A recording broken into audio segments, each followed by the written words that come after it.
words. Sorry, it was a heated game. It got really crazy. But thank you to all of my guests, man. I love all of y'all. Wow, thank you very much for being here. Well, let's get to it. Now the message is simple, easy and plain. It's okay to be just you, even when just you is lame. Get back to home, because home equals safe. You were created for a reason, so please don't change.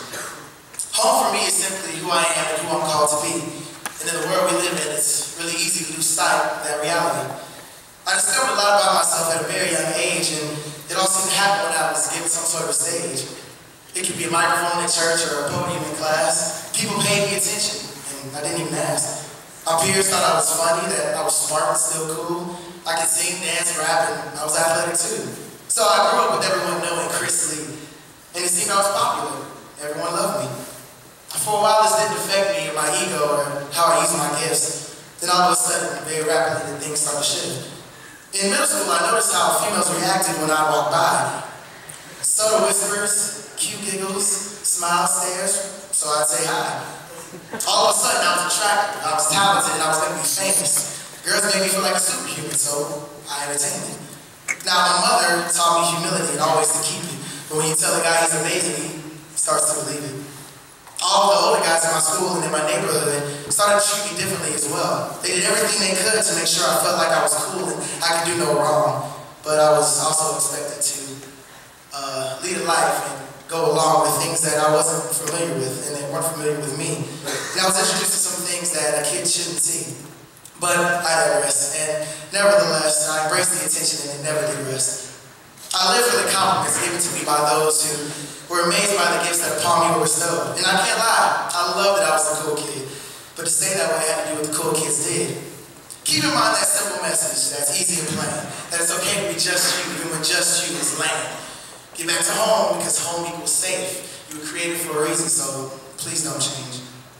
Well, I grew up in a Christian home with a mother married to Jesus. She would always constantly make sure I knew that he was the one that freed us from hell and the dying world that we only make worse with the decisions that we make that don't please the Lord. So at church, I was a kid who knew all the scriptures, but if I wasn't at church, I wasn't trying to be a Christian. Remember when I mentioned all the girls and the attention? Well, let me give you a description of life under those conditions. The public schools I attended at Macaulay weren't very ideal, and I discovered that what I learned at home and at church wasn't the norm for real. Girls didn't want to talk to me about John the Baptist, but they were quick to converse about my relationship status. My homeboys didn't want me to repent for my sins, but if I hit a blunt, then yeah, I'd fit right in. Now, this talk isn't at all meant to be religious, but yes, I do proclaim that I'm a redeemed sinner. Jesus Christ of my life is a sinner, but for a while, he was a hot summer and I was a cold winter. And I'm not telling anyone how to live their life, but honestly, for a kid at 12 years old, some of these things just aren't right. And I kept this kind of life from people like Matthew Jones and Ethan, because they knew my mom and that they heard me singing at church about Jesus and his love and his grace, and I didn't want to lose that image. I just didn't want to be fake. So I had two sets of friends, the cool and the really cool. I thought life would get better, and yes, I was really fooled. I didn't understand that simple message that was simple and plain, that it was okay to be just me even when just me was lame, that I needed to get home because home equals safe, and I was created for a reason, so I didn't need to change. But I was Chris Lee, and there was an expectation to be the best at life and be great with no hesitation. So my smoking and drinking became more frequent, and my walk with Jesus became more secret. My single mother who raised 2 children alone with 2 absent fathers that her children didn't know, doing all she could to love me and help, took all of my arrogance and disrespect. Because I was Chris Lee, the kid who could do it all, and I did what I wanted because, shoot, I was the bomb. I thought I knew everything, but what I didn't know was that when the time comes, bombs, they explode. Now, there's no one on earth, and I promise there's no other, that I love more than Joseph. He's my little brother. Growing up, we fought a lot, like brothers often do, but to Joseph, I was a standard for what was and wasn't cool. I was a man in his eyes, and I couldn't do him wrong, but things started changing when I left home. See, Joseph started to learn about the way that I was living, and no matter how hard I tried to hide it, he knew that I was tripping. He heard my conversations about girls and things I did. He'd even cover for me when I snuck out of the crib. That's slang for all of you old folks for a house. Anyway, he never told on me because he was my little brother. And while he was faithful, I was far from being true. I would diss my little bro because my bro wasn't cool. He was a really good kid, in and out of the church. he got angry at me every time he heard me curse. He was a very nice guy, really innocent at heart. And he always wanted to do the right thing from the very start. But he didn't know what it was like to be me, so I ignored his genuine heart and kept being Chris Lee.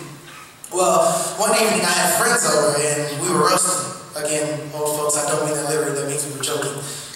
Teasing, laughing, talking smack, if you will. And naturally, Joseph wanted to hang and chill, so he did. But Joseph's jokes were just bad. No matter how hard he was trying, every joke he told was followed by that awkward silence. So he became an easy target for the rest of the night, and my boys were letting him have it left and right. And I made sure I got a few hits in too at first. But what I failed to see was how much he was hurt.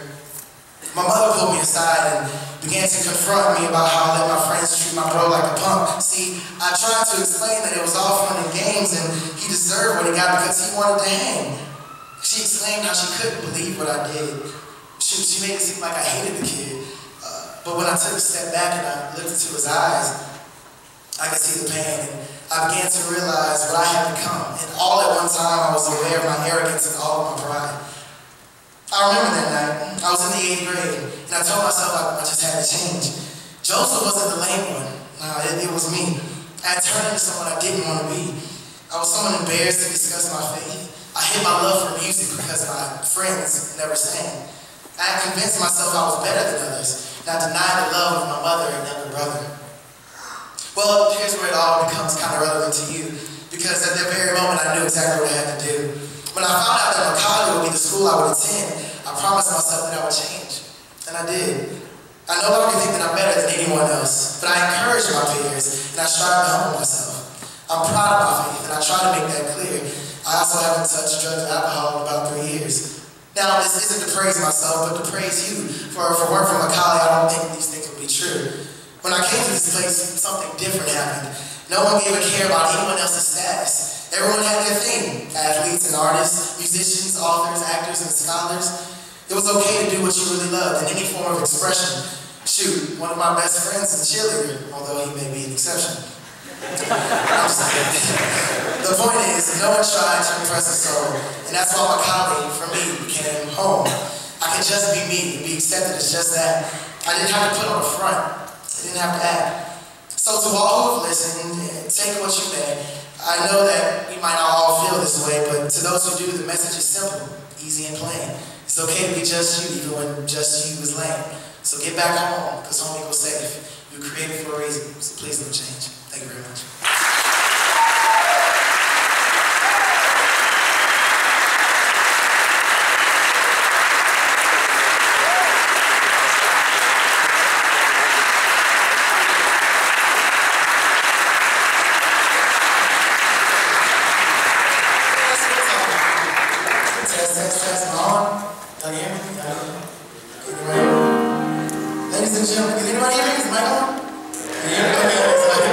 Ladies and gentlemen, please help me welcome to the stage Mr. Ethan Jones and Mr. Matthew Food.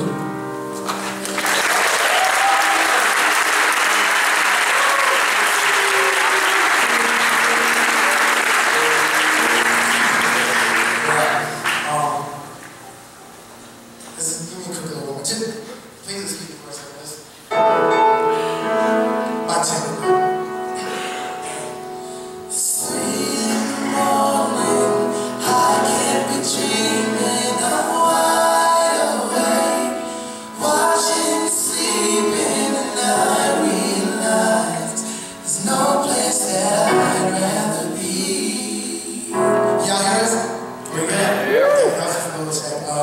While this song that I'm about to sing, I know that this talk wasn't really meant for everybody, and not everybody can relate to it, but I know that there's someone else that's in my shoes and can understand where I'm coming from. So the song's entitled Coming Back Home, and I hope you just enjoy it.